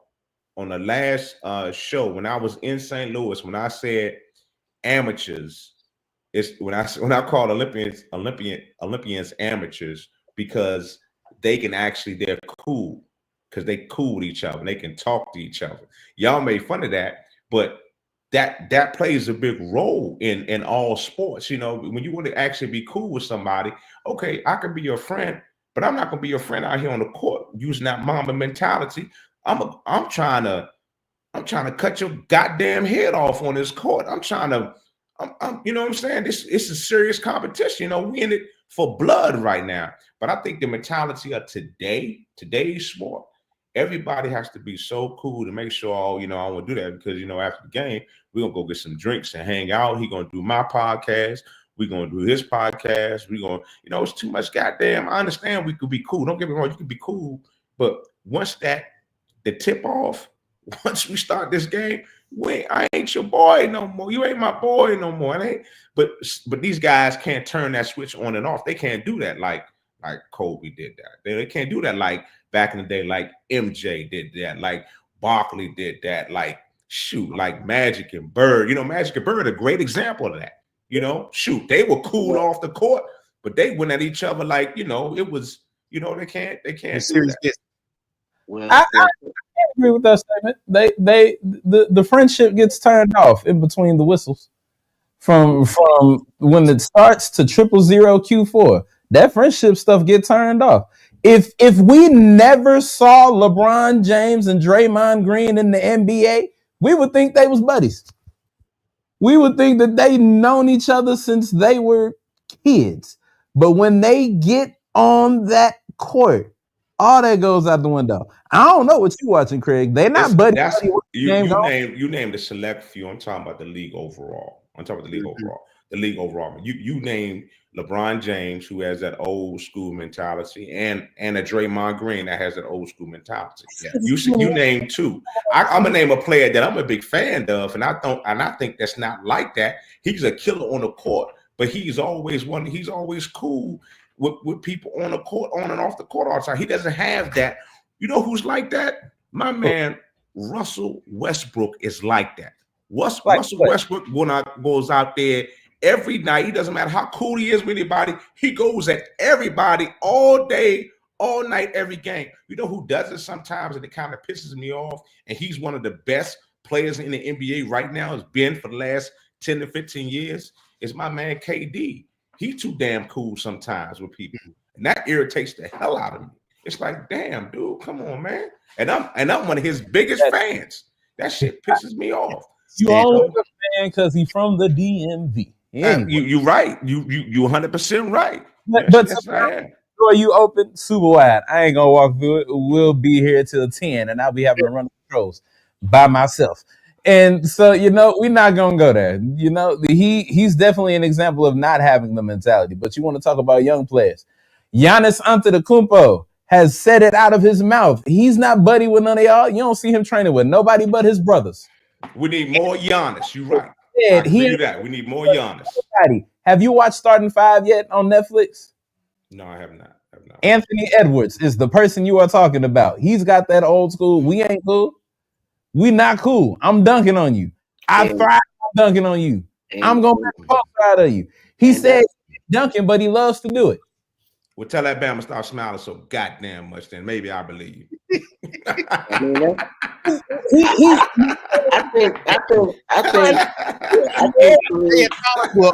Isaiah Thomas was one of the dirtiest players in Detroit, but had that $1 million smile though. Man, Isaiah Thomas. Anyway, I think the smile wasn't a happy smile. I think it was more sarcastic, if anything. Yeah, well, there you go. Because what you got to look at is, and Stan pointed it out, and Craig, you touched on it a little bit. I'm not gonna say much on it, and we're gonna keep going. But you talk about dogs. Ant-Man is a dog. Period. He's probably one of a handful that's in the league right now. Mm-hmm. And that's I mean a handful, Craig. You only got a few of them right now, but he is the lead. He is the lead dog right now. I used to think it was gonna be Luka. No, no. Ant-Man is probably the lead dog right now. Mm-hmm. And right now, don't nobody in the league likes to check this dude. Nobody. Because he's gonna give it to you any way he can give it to you. He gonna talk trash the whole. That's why Stan said you need to see Starting Five. He talked trash to JT the whole game when they played him in ball. Talk trash. I'm gonna check it out. It's on my list to watch, but I just haven't watched it yet. Tonight. I think it's about 6 or 7 episodes. I can't remember. But watch it tonight. But you need to check it out though. We're gonna keep this thing moving. In case you don't know, now you do know. Starting January 6th, WWE will now be live streaming Raw only on Netflix. That's right, the server that crashed with 65 million viewers. So, you guys have any thoughts on this with the increasing? I gotta pay to watch Raw now. I mean, you had to pay anyway, brother. It's on cable. So nah. That was included in my little plan I had, and I got a whole lot of other stuff. Now I got to pay to watch this. If you didn't pay your cable bill, did your cable stay on? I know Scotty from around the way. What you talking about, man? Damn. Oh my God, you just giving up your connect on live television. Anyway, Scotty needs some more business. Yeah, Scotty, I got you, my dude. Shit. Only thing I know is they Netflix better fix their bandwidth because that fight was like, ugh.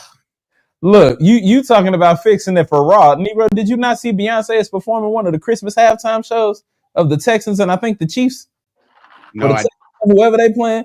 Yeah, they're gonna have to get that bandwidth together within 4 weeks. And they're gonna have to move fast. Cause yeah, they might tune in for the game. But when it comes to Beyonce, oh, they crashing them servers. But Raw is moving from the USA Network after a long time. Since the beginning, since 1993. And now they will be on Netflix, ushering in a new era for wrestling. I know they say sports entertainment, but wrestling. All right. Well, as you guys know, tomorrow is the Winter Food Olympics. Some refer to it as Thanksgiving. We want to take the time here to just reflect on what we are thankful for as we are having our last man cave of 2024. Mario, what are you thankful for, my brother? I want to say, man, I'm thankful for just being. I want to say I'm thankful for my parents. I mean, a lot of people don't, acknowledge their parents for what they've done for them. I can reflect on some of the things that I've been going through personally, from the first child to the second child, learning a lot from them. I even still get advice from my parents to this day. So I'm thankful for my parents that I'm still able to talk to them, on a regular basis. And I'm glad that my kids are able to see my parents as well. So that's what I'm thankful for right there. I'm thankful for my parents. All right. Craig, real quick, I know you were looking at your calendar. The last Wednesday in December is December 25th. So if you want to be here on that day, we can't do a Christmas show. We saying we can't do a Christmas show. That's what we're saying. Smoove, brother, we can't do a Christmas show. For a regular show. And you want to put it on a holiday? All right. Craig, what are you thankful for? You know what? I'm thankful for y'all dudes, man. I appreciate y'all. My man Smoove, Sadal, Mario, even T-Bone, bam my ass. I'm thankful for all y'all. Just for putting up with me and my lateness and my showing up. It's an honor to be a part of the show and just to be here. And I'm thankful for St. Louis. You need to understand, St. Louis, Missouri is one of the best places on this earth, and I give it all to St. Louis for just being able to let me be a part of that community and to serve that community and giving back like I do every year with my program, Community Cuts for Kids. So I'm thankful for that, man. I'm thankful for the people of St. Louis, Missouri, and my family here at the Man Cave, man. And I hope y'all have a great Thanksgiving. And I see y'all, I guess, on Christmas, after Christmas. I'm gonna do the show, but I'm gonna have a Craig Black's Christmas special, or the Man Cave is coming on Christmas Day. Me and Smoove gonna work it out.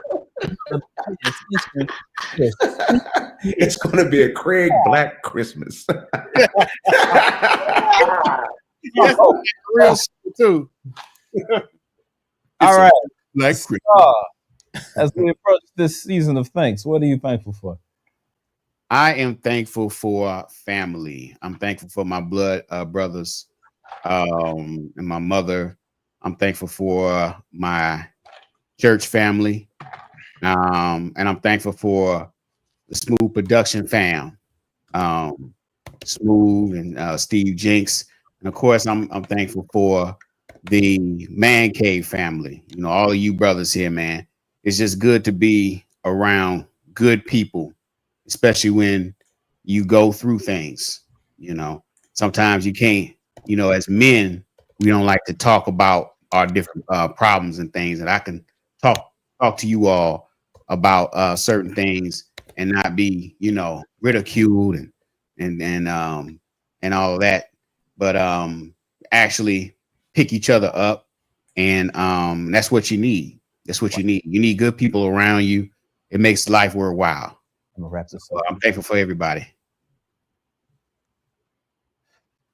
Man, I am thankful for a lot of things.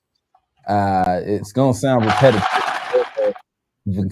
Those are the core things to be thankful for. I'm thankful for my family, the one I was given and the one that I've chosen.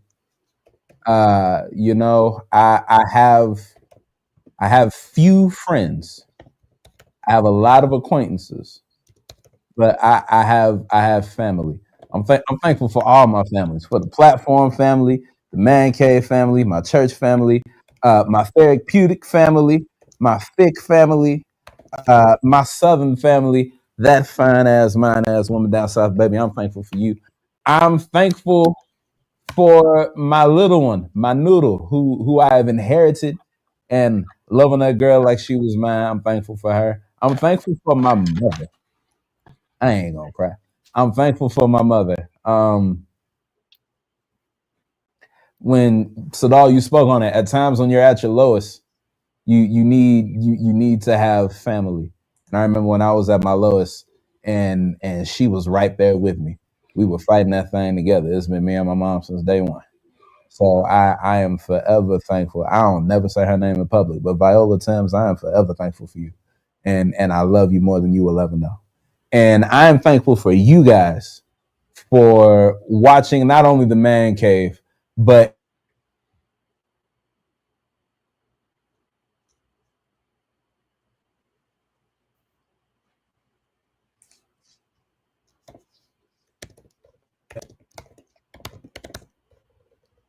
I don't know. I can't hear him. Am I the only one that can't hear him? I can't hear him either. Okay, all right. I know he was in a great moment. And how did the sound go out during this moment? Right, Smooth. How are we doing this, Smooth? I could be serious. Yes, he had a great. I mean, it was just, and then it just went out. I mean, sentimental and everything. Yeah, man. What's the last thing y'all heard me say? The last thing you heard me say, heard you say right there. No, we heard you talk about your mom, man. That was great. We heard you talk about your mom, man. I was like, man. I ain't saying all that again. Y'all gonna have to put the closed caption on it. But look, that's the show. I think that's a sign for us to go and get up out of here. We will catch you, and yes, we, the fellas and the ladies, will catch you on next Wednesday for part 1 of the Platform Sports Talk Show Super Show. And if you want to catch a special show on December 25th, y'all message Craig and tell him to start a YouTube channel so he can do his own. Ladies and gentlemen, this has been the Man Cave, the last Man Cave. Can I say one more thing before we go? What's that? We need everybody from the ladies' night to the Man Cave to the main show. We need everybody out there, all y'all. We're going to start a GoFundMe to give Mario some real goddamn internet. Okay, I'm done. Hey, you real cute right now, Craig. I'm sorry, Mario. I had to, man. Hey, Craig, you real cute. I remember that when it comes time for community touch the kids. I'm gonna remember that. I'm gonna remember that. I'm sorry, my bad. I remember that. I apologize, man. I apologize, man. You said, like I you couldn't said help it. myself, You said when man. you got on here earlier. You said it with your chest. You said that shit with your chest, didn't it? Yeah. I'm gonna remember that. Hey, Smooth, you can go ahead and fade the black. Go ahead and fade the black on him. Go ahead. Go ahead and fade the black. Catch y'all next year. Michael Porter Jr. recently said, "Oh, I don't like this. That if the Nuggets don't win this, that was a good one. Don't try to get me on that. They might have to break up the team." Lou, are you buying that this is the last dance for the Denver Nuggets? I'm buying. Nuggets. I'm buying it. Beta, you're gonna be in trouble today. That's not fair. That's not even a thing. It's not even a word. Sounded like it. You would love that. Listen, anyways, I'm buying it. All good things come to an end. I don't like hearing it though. And it feels We didn't like like we didn't like hearing hearing that that either. We sure did. I'm sweating. It's all right, man. Beto. You covered in the cloth. I got you. Ain't nobody gonna say nothing. She's good. No, I'm sweating. But listen, Jackass. listen, all good things come to an end, and it's just like again when you have a championship pedigree.